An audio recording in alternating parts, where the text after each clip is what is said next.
You don't forget the moment your father calls you a parasite in front of the people you love most in this world, especially when you've quietly carried the weight of that world on your back for years without ever once asking for thanks or praise. We were sitting around the old oak table, the one my mom refinished during a summer when she still wore floral aprons and believed in the myth of family dinners fixing everything wrong between us. There was the smell of roast chicken, garlic mashed potatoes, and that honey-glazed squash I always made because Julia was allergic to pepper and Marcus didn't eat green beans, adjustments I made without ever being asked, like always. Dad had just finished refilling his wine glass, and I swear to God, I could feel it coming even before the words made it out of his mouth, like the kind of storm you don't hear but feel rolling in your bones. He set the glass down harder than necessary, the fork clattering against his plate like punctuation, and then with a voice that didn't shake or stutter, he looked directly at me and said, "All you do is take. You've never given anything to this family." The silence that followed was the kind that presses against your skin like a held breath, thick and suffocating, filling every corner of the room with a truth no one wanted to speak aloud. I waited, foolishly, maybe, for someone, anyone, to say something in my defense, to mention the years I spent paying Julia's tuition behind the scenes, covering rent when Marcus couldn't keep a job, sending grocery money every month to a fridge I didn't even open. My mother looked down at her plate, pretending to fuss with her knife like it had suddenly become uncooperative, while my brother blinked once and went right back to scrolling his phone without so much as a glance in my direction. Julia said nothing, not a word, not even a whisper of disagreement. Despite the fact that her college graduation wouldn't have happened if I hadn't paid the final semester balance on my own credit card just to stop the school from sending her to collections. And then came the final blow, my father, leaning forward now with the confidence of a man who knew there would be no objections, no fallout, no consequences worth worrying about. "If you had any pride left, you'd leave," he said, his voice calm but cutting, like the slice of cold steel through the center of something soft. I didn't slam my chair back or raise my voice, and I didn't cry or throw my glass across the room, even though my fingers itched to do something, anything, to make them see how many versions of myself I'd sacrificed just to keep them whole. Instead, I folded my napkin with deliberate care, placed it neatly beside the untouched edge of my plate, and stood up without making eye contact with a single person at the table. I didn't need to see their faces to know none of them would stop me, not my mother, who once told me I was too independent for my own good, or Marcus, who called me bossy every time I asked when he'd pay me back for the repairs I funded on his car. I walked out the front door of the house I grew up in, the house I helped refinance behind the scenes when Dad's accounts were frozen due to a minor oversight that would have cost them everything, and I didn't look back, not even once. The cold air hit me like a slap to the chest, but it didn't hurt as much as I thought it would. Instead, it felt like the first honest breath I'd taken in years, like oxygen wasn't meant to be rationed between guilt and obligation. I got into my car, turned the key, and let the engine hum underneath me while my hands gripped the steering wheel like it was the only thing tethering me to a version of myself that wasn't always the provider, the fixer, the one who absorbed every wound without complaint. I drove until the city lights faded behind me, and the interstate stretched long and empty in front of me, a road with no destination but freedom on the other side of wherever I decided to stop.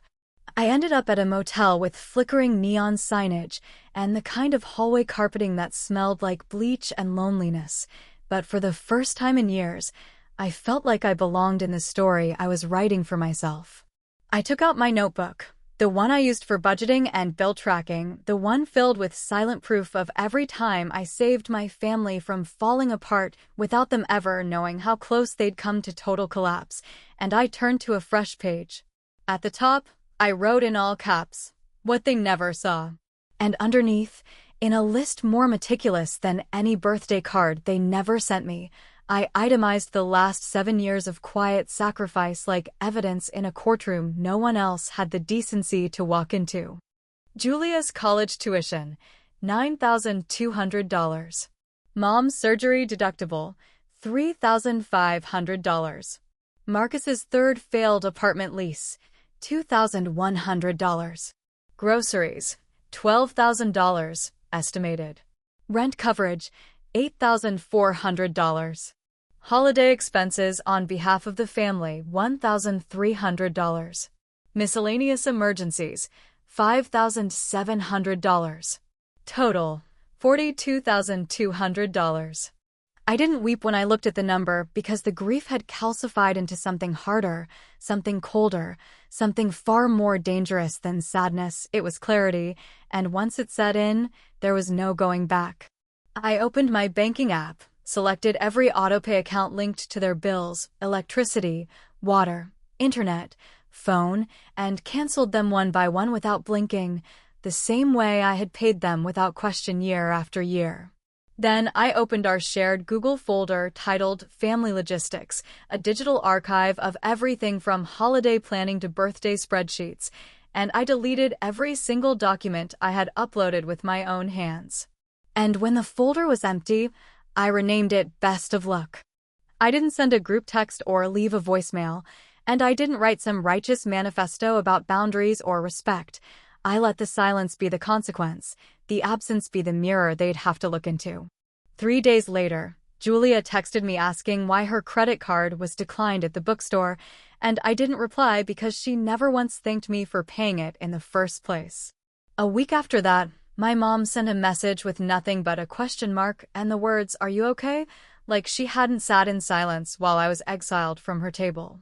And 2 weeks after that, my father emailed me a list of unpaid bills as if I had forgotten who I was, not the problem, but the solution they mistook for a weakness. I moved into a new apartment on the south side of the city, one with squeaky floors and no washer-dryer, but every inch of it belonged to me and no one could pretend otherwise. And every night, as I fell asleep in a bed I made without compromise, I reminded myself of the only truth that mattered now. They wanted me gone. Wish granted. They just never expected I'd take everything I gave with me when I left. It's strange how quickly people learn to pretend you never existed, especially when your usefulness has been cut off like a forgotten utility line no longer feeding power into a house that refused to pay the bill. For the first few weeks after I walked out of my parents' house and made the quiet decision to sever every cord that once connected me to them, they didn't act like anything was wrong. They acted like I had been erased. My sister, Julia, posted 3 stories from a party in her dorm room, her wine glass raised high while tagged friends flooded the comments with flame emojis and heart eyes, as if she wasn't behind on rent or days away from being evicted.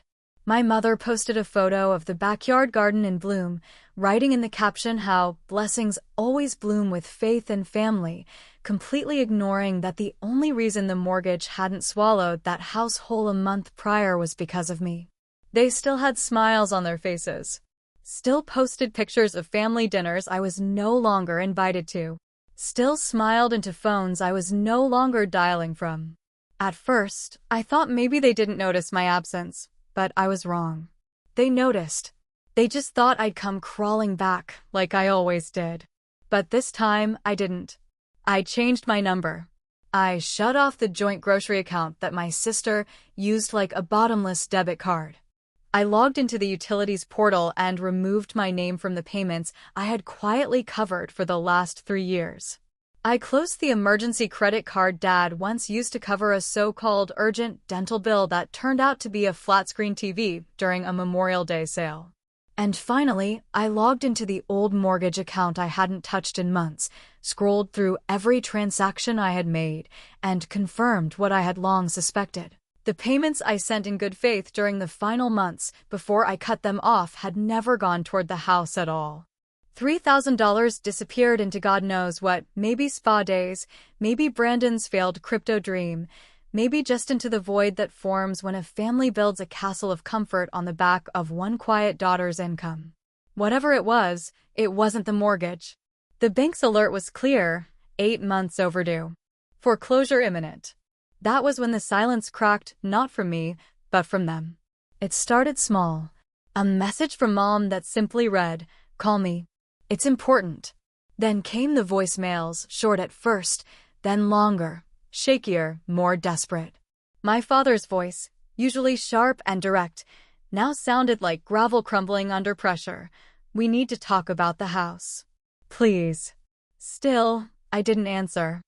Then one afternoon, just after I got home from work, I saw the voicemail from Julia, my golden child sister who once called me controlling because I reminded her not to blow her tuition refund check on a spring break trip she didn't even remember afterward. Hey, I know things got weird, but the dorm's saying I have to move out. And Mom said you might help. Please just call me.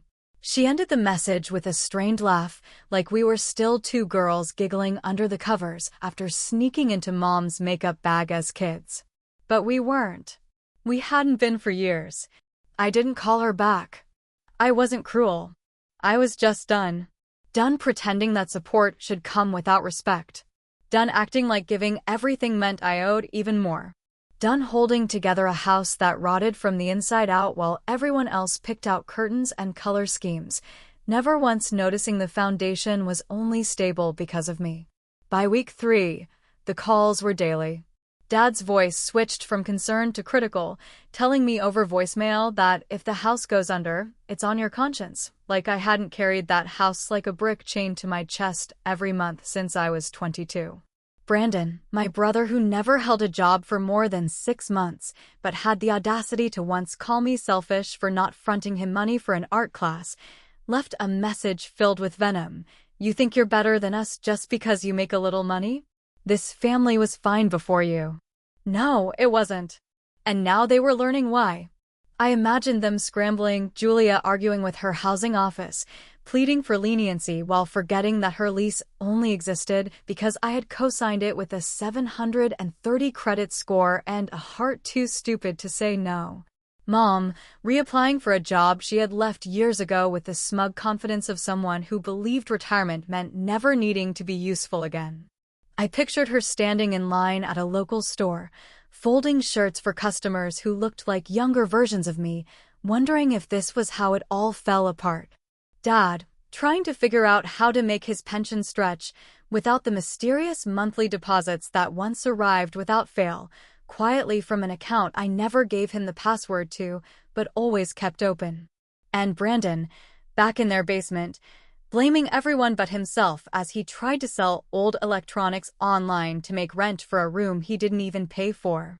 One night, I got a call from an unknown number. Against my better judgment, I answered. It was our old neighbor, Mrs. Lorraine, who had lived next door to my parents since I was in pigtails and still afraid of the dark. Honey, I don't want to meddle, she said gently, but your mom asked me if I knew any realtors. She's looking to sell. I thanked her. Then I sat in silence, the phone warm in my hand, wondering how many steps it took for a house to become a burden heavy enough to hand off to strangers. They never thought it would get this far. They thought I was bluffing. For days later, Julia showed up at my door. She was wearing a hoodie that hung off one shoulder, eyes swollen like she'd been crying for longer than she'd like to admit, clutching a messy folder that looked like it had been through 3 panic attacks and a thunderstorm. I just need 5 minutes, she said breathlessly, voice cracking with every other word. Just 5 minutes, Adrian. Please. I stepped outside and pulled the door closed behind me, keeping the lock between us like a final punctuation mark. You here to ask for money? I asked, my voice not angry but steel wrapped in velvet, the kind of calm that only comes from knowing you no longer owe anyone an explanation. Not money, she blurted, eyes pleading. I don't understand the terms the bank's using. I can't read this stuff. I didn't think it would spiral this fast. I raised an eyebrow, folding my arms across my chest like armor. But you signed everything, didn't you? You agreed to the loan. You moved in with no plan. You told everyone I was dramatic when I warned you. She looked down, lips trembling. I thought Mom and Dad had it covered. Exactly, I replied. You didn't think. Like always. She didn't argue. Because this time, she couldn't. That night, I logged into the family mortgage account out of pure morbid curiosity, not kindness. The outstanding balance had ballooned to over $8,000. The interest alone was climbing like ivy on a collapsing wall. I stared at the screen long enough for the backlight to dim. I didn't cry. I didn't gasp. I didn't even blink. Because I wasn't surprised. I'd been the only one paying attention all along. They used to say I was too quiet. That I needed to join the family more. That I kept to myself too much. What they never realized was that in that silence, I was keeping them afloat. It was my name on the electric bill that kept the lights running through 3 forgotten winters. It was my payment schedule taped inside my planner that ensured the internet was never shut off during the months Julia forgot to pay her student login fees. It was my co-signer's signature on the lease that let Marcus rent a car to get to a job he lost after 10 days. I was the Wi-Fi, the plumbing, the storm shelter, the quiet firewall between their chaos and collapse. But a firewall can only hold so long when the flames come from inside the house.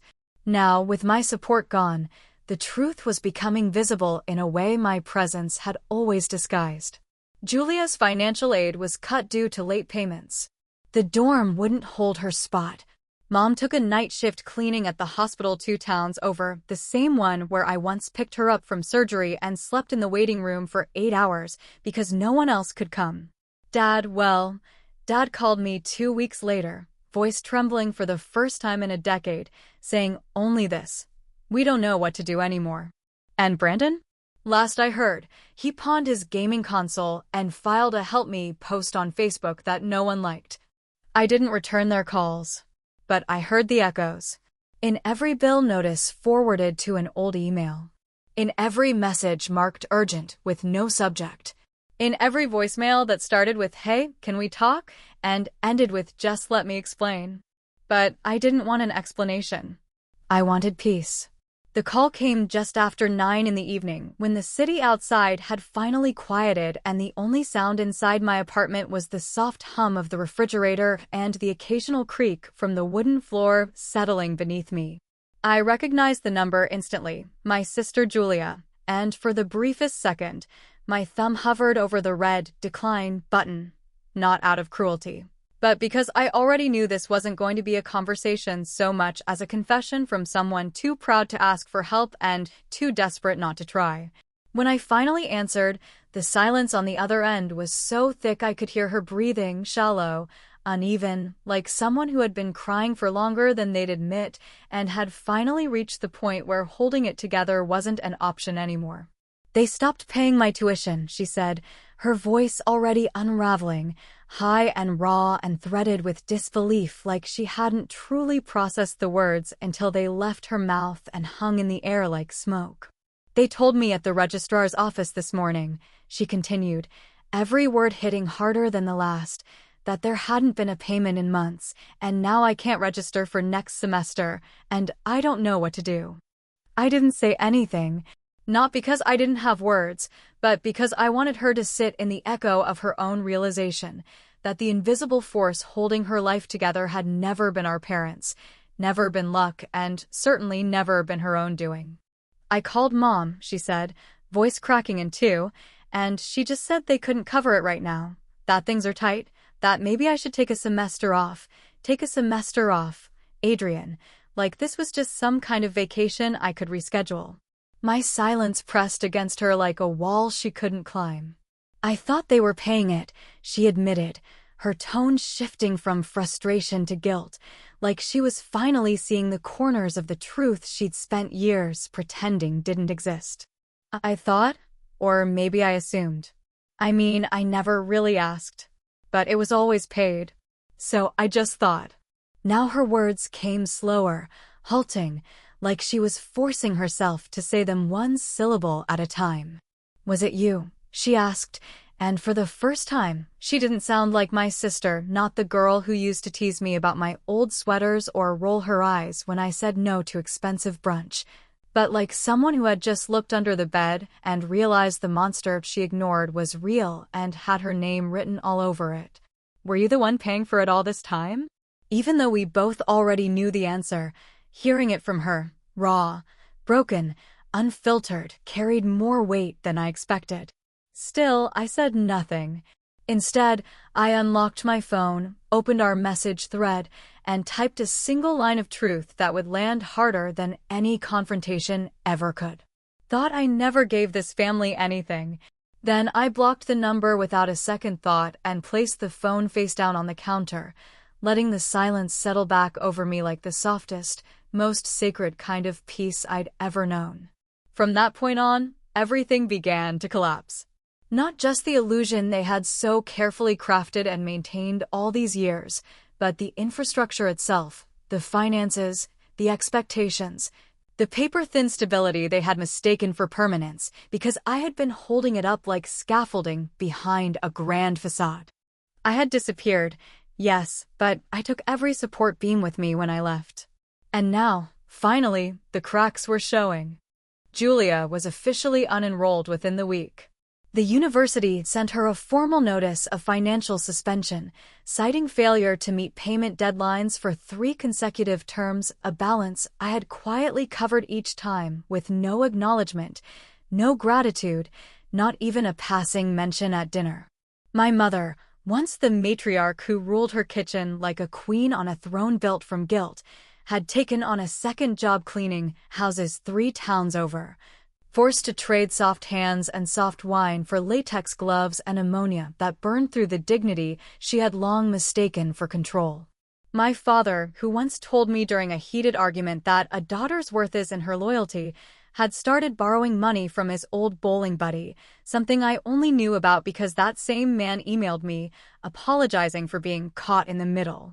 As for Brandon, the baby of the family, the boy who failed upward into adulthood and never once learned to balance a checkbook or keep a job for more than a season, he was now back in the basement of the house I used to help fund, sleeping on a mattress I bought, complaining about how unfair everything had suddenly become. What none of them understood, what they refused to accept even as their lives slid further into chaos, was that the moment I stopped answering, stopped giving, stopped existing in the role they had written for me, the story began to unravel. And they had no idea how to write a new one without me. The bills didn't get paid. The lights started flickering. The water company sent a warning. The bank called about the mortgage. All those things that magically worked because I had quietly, methodically, and without fail handled them, they now became monsters knocking at their door, demanding attention from people who had never learned how to deal with real consequences. They reached out, of course, again and again and again. Emails from my father, "We need to talk." The banks being unreasonable. Texts from my mother, "Can you please just help this one last time? After everything we've done for you." Voicemails from Brandon, "This is getting ridiculous. You're just making things worse for everyone now." And finally, from Julia, blocked but determined, an email from a university address, written like a desperate apology buried in a passive-aggressive monologue. "I know I messed up," she wrote. "I just didn't think it would fall apart this fast. No gratitude. No responsibility. Just another hand reaching out, hoping I'd still be the bridge to carry them over waters they never learned to cross on their own. But I wasn't a bridge anymore. I was the flood they thought would never come. And I let it rise. Let it swallow the lies. Let it take back every inch of foundation they'd built on top of my silence." It wasn't anger that kept me from responding. It was clarity. Because for the first time in my life, I wasn't being asked to help, I was being asked to restore a life that was never built to stand without me. And I wasn't interested. I didn't want their tears or their regrets or their carefully worded apologies that always ended in another ask. I didn't want their recognition now that it was too late to matter. All I wanted was peace. A peace I had paid for in blood and labor and late-night panic attacks masked behind tight smiles and perfectly timed transfers. Now, finally, that peace was mine. I woke up every morning to sunlight instead of stress. I made coffee without checking my bank account. I smiled without guilt gnawing at the edge of my joy. And I never, not once, checked my blocked list. Because the truth didn't need a response. It had already been delivered. It didn't all fall apart at once, not with a bang or a dramatic explosion, but with a steady, Cruel collapse that no one could stop, no matter how hard they pretended they had everything under control. The first sign was when my father lost his job, a position he had held with iron pride for over 20 years, yet never once thanked me for the subtle way I kept his retirement account growing through financial advice he dismissed as childish overthinking. It turns out pretending you're the head of the house doesn't protect you from a nervous breakdown when you realize your kingdom was built on someone else's invisible effort, and I was that effort, the unacknowledged architect of everything they'd called stability. My mother took it the hardest, not because she suddenly had to work again, but because she could no longer deny the truth she'd buried beneath years of condescension. That her peace had been purchased by a daughter she treated like an afterthought until her help became her absence. They sold the house 2 months later. Not because they wanted to, but because the bank had closed it on them like a wolf on a wounded animal, and they no longer had the sharp teeth of my monthly deposits to hold it at bay. For years, my father had taken credit for what I provided, telling relatives he'd covered tuition or took care of the bills. While standing in kitchens I paid to renovate and sipping drinks I funded behind the scenes with the grace of someone expecting praise. I didn't know the full extent of his lies until Aunt Sharon called, her voice tight with disbelief, saying, "You never told me you were the one who paid for Julia's 3rd year. Your dad said it was from his savings." At that moment, something inside me didn't break, it solidified. Because it was never about the money.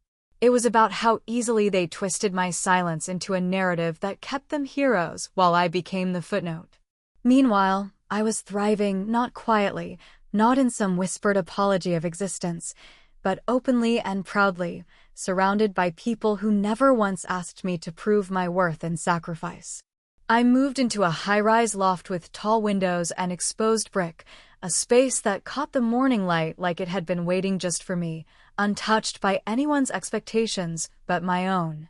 Every Sunday morning, I sat on the balcony with a cup of dark roast coffee and a thick sweater around my shoulders, the city stretching out before me like a canvas only I could paint on. My friends, my chosen family, didn't care what I had given in the past or how much I earned now. They cared that I showed up, that I laughed freely, that I allowed myself to be soft without being taken advantage of. I taught workshops in the evenings, launched a side project designing financial tools for women navigating generational guilt, and even took a pottery class on Thursdays, not because I needed a hobby, but because shaping something beautiful with your hands is a kind of therapy no one can take from you. I lived on my terms, breathed on my terms, and most importantly, I never again let guilt masquerade as duty. Then, on one of those soft Sunday mornings, the kind where the wind carries just enough warmth to make you believe in change, my phone buzzed across the patio table. A number I didn't recognize lit up the screen. For a brief moment, I considered ignoring it, letting it dissolve into the digital void like all the other desperate, too late attempts they had made to pull me back into the life I had finally escaped. But something made me open the message, not because I hoped for anything, but because I was no longer afraid of what their words might do to me. The text was short. Just 7 words. "We were wrong. We need you." I stared at it for a long time. Not because I was tempted to reply, but because it confirmed everything I had always known but never heard them say until now. They had built their lives on the belief that I would never leave, that I would always be there, that I would carry them even when they buried me under the weight of their dismissal. But now, they were the ones reaching up from the bottom, and I was no longer the rope. I didn't respond. I didn't screenshot it or forward it to anyone. I just placed the phone down beside my coffee, looked out over the city I now called mine, and smiled, not from vengeance, but from the quiet joy of release. Because I finally understood something I had chased for most of my life. I didn't need them to acknowledge me to be real. I had always been real. They were just too afraid to see it.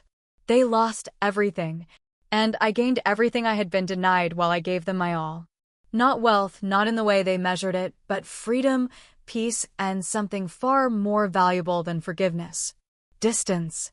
Distance between who I was and who I had been made to be. Distance between obligation and autonomy. distance between the daughter they used and the woman who now chose herself every single day. So, here's the last word. When you stop carrying people who swore you never lifted them, watch how fast they fall. Subscribe for more stories where silence becomes power.